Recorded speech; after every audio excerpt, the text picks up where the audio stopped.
and welcome to workshop number 4. And we're going to introduce ourselves in a second. The topic is, and this topic I'm going to give you is going to vary a little bit because I think I should cater this to whatever you guys want to do. And you'll have a chance to give me some feedback on questions that you want to cover and issues that you want, topics that you want to cover. But for this workshop, the first session, I'm going to kind of give you an overview as to what the thinking will be. It can change, but this is just some basic concepts. But the title of this workshop is The 4 Stages of Personal Development, Moving Beyond the Victim Stage. I want us to move from victim to victorious. And it's not that you don't have victory in your life or you're not having a delicious life right now. What I believe is they can always get better. It can get what I call gooder and gooder, and that can only happen as you grow yourself as a human being who learned how to be instead of being so busy doing.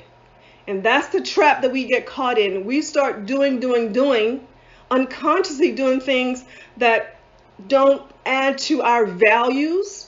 They don't add to us as growing as a spiritual being, because we are a spiritual being having a temporary physical experience. A lot of people don't get that, but we'll cover that.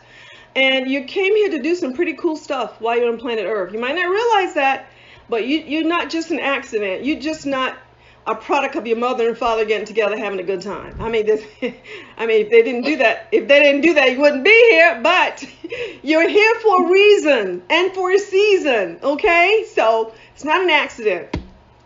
So I just want to welcome you all to that. So a few of the questions that I had asked before we introduce ourselves in my advertisement for this were like 4 questions. One is, are you still trying to figure out how to make life work out for you? You don't have to answer that. Do you feel helpless to change or control your circumstances?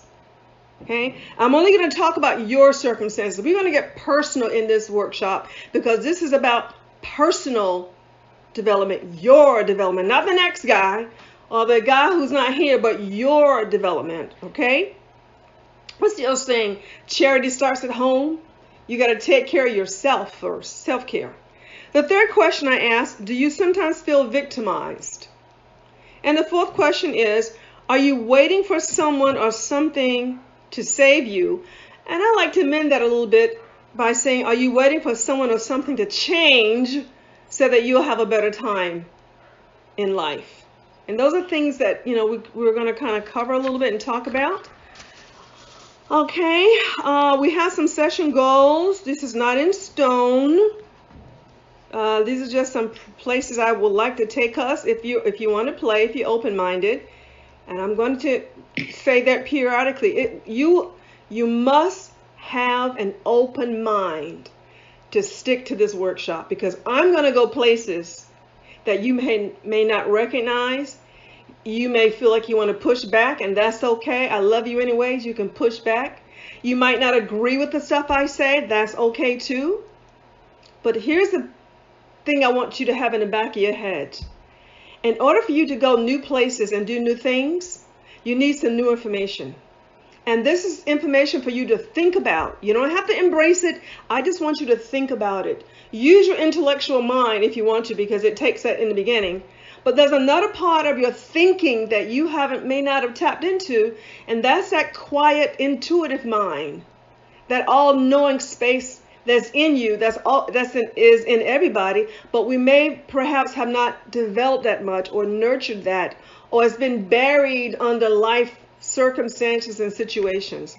So just keep an open mind so that intuitive knowing space in you can kind of raise his head a little bit, so you can have one of these moments that says like, or maybe even a aha moment, or a moment like, Vivian, you got to be friggin' kidding me. That is not true. But here's my challenge for you. I want you to prove me wrong in anything I share with you. Prove me wrong. Find evidence, proof. And the proof you bring me, the proof you bring me, I'm going to tell you why it is the way you see it. I can tell you why. So, okay, it's a little bit of a challenge. Okay, but I want you to do that. I want you to find evidence contrary to what I'm telling you. Okay.